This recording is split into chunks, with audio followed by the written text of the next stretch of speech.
Muy buenos días, Javier. Un saludo para vos, para todo el equipo, para toda la audiencia, los televidentes. Bueno, ¿por qué aumentó tanto, podemos decir, si tenemos en cuenta lo que había pasado en los meses anteriores, en el último año, si se quiere, en el mes de marzo, ¿no? ¿Qué pasó que se fue al 3,7% la inflación?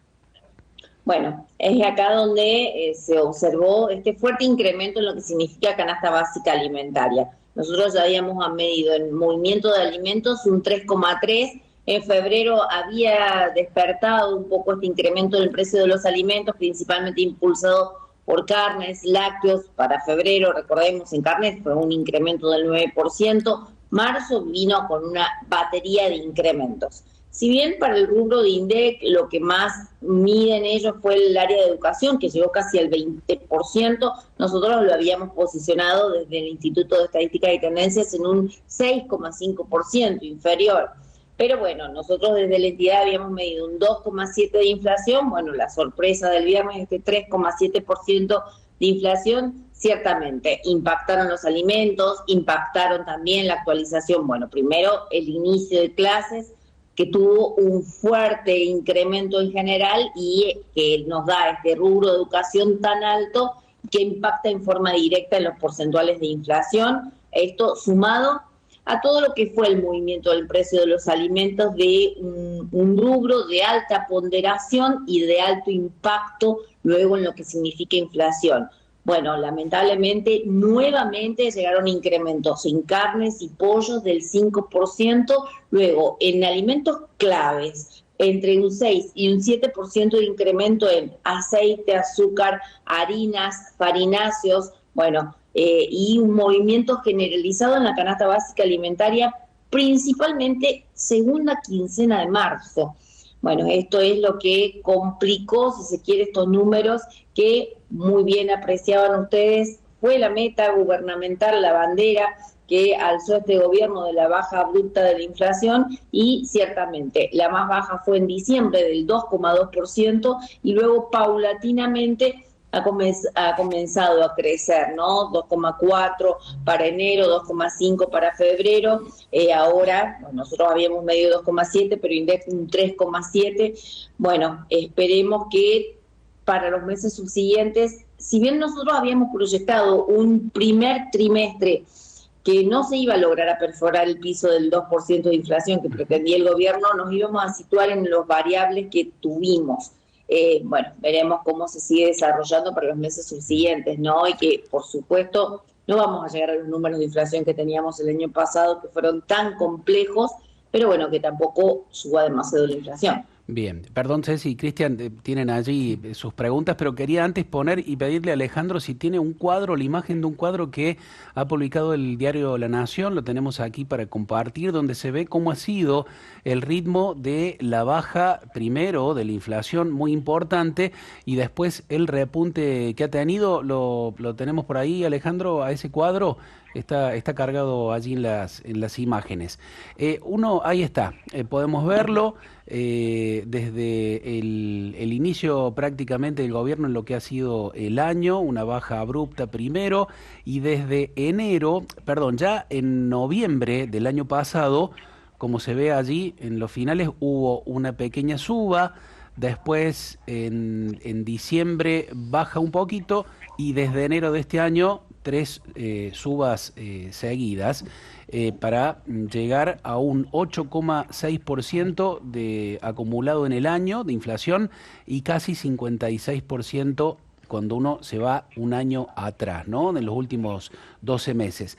Vanessa, se supone que el gobierno no imprime más pesos, al menos eso es lo que dicen, que han hecho un ajuste histórico, que han echado a un montón de trabajadores del Estado y aún así, digamos, no puede manejar la economía que ha tenido que ir a buscar al Fondo Monetario Internacional.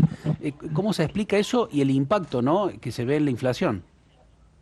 Bueno, recordemos, ¿no? La inflación en la Argentina ya, esto viene de años. Hay desequilibrios que no se presentaron tan solo en estos gobiernos, sino vienen de Ujú. muchísima data, antiguos. Y es por ello que cuando se pide que el Banco Central tenga más reservas que no las posee, ¿no? Un respaldo económico que no lo posee, y es por ello que está de tener que recurrir al Fondo Monetario Internacional, y también, ¿no?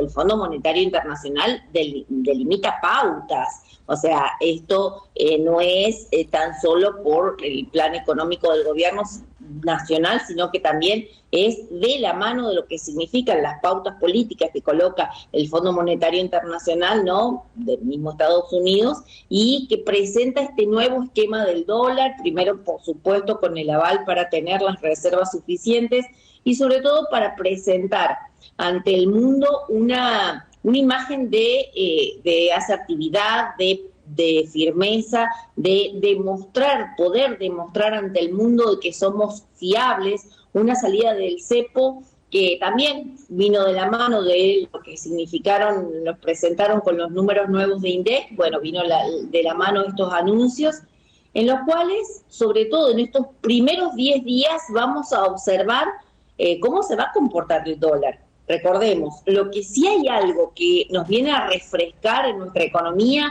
es que nuestra economía está ligada al dólar, y es ahí donde, según al precio que se posicione el dólar, va a ser el impacto que tengamos en nuestra economía. Recordemos, todos los precios sí están atados al precio del dólar, y es lo que hemos ya venido observando en esta segunda quincena de marzo, con el movimiento en el precio de los alimentos, y por el otro lado también lo que puedan, los incrementos que se puedan llegar a venir hacia más adelante. Bueno, una salida al cepo que también era requerida y buscaba este gobierno, ¿no?, para, como decíamos, demostrar una más asertividad, más fiables, y sobre todo para que, si, digamos, todos los pasos se hiciesen como correspondiese, bueno, el cepo ya quedara totalmente liberado, y sobre todo las empresas puedan girar sus dividendos hacia las empresas internacionales, y esto generara más empleo en la Argentina. Es uno de los grandes desafíos el poder generar empleo fiable, confiable, de largo plazo, y para ello también era oportuno la salida del cepo y, bueno, hacer este camino que sigue siendo difícil, ¿no? Todos en la Argentina sabemos que estos caminos son difíciles, pero necesarios. Vanessa, buen día. Cecilia te saluda. Bueno, ante todo, muchas gracias por ir explicándonos estos temas que a veces uno, cuando impacta la noticia, comienza a pensar si aumenta la demanda de dólar, seguramente va a aumentar el precio del dólar. Nuestra economía, como bien decías recién, está atada al precio del dólar de alguna manera. El comportamiento del usuario, me preguntaba, ¿cuál es ante la situación esta de poder comprar libremente dólares? Y también si esto se refleja en el aumento de precios de un ítem tan sensible como es el de los alimentos. Digo, ¿cómo se comporta el usuario ante esta realidad que, bueno, la economía de la Argentina es un poco cíclica, ¿no? Se va repitiendo a veces esto que sucede. Y no sé cómo será en este caso, ¿cómo lo prevén ustedes? Bueno, es así, Cecilia. Hoy estamos frente a un contexto donde algún consumidor, seguramente que tenga todavía pesos disponibles, seguramente se vaya a resguardar en el dólar, porque, bueno, hoy tiene la oportunidad de hacerlo, y no con recordemos, los $200 que teníamos aprobados en anteriores oportunidades. Hoy el que posea dinero, pesos, bueno, quizás como una forma de ahorro se vaya al dólar.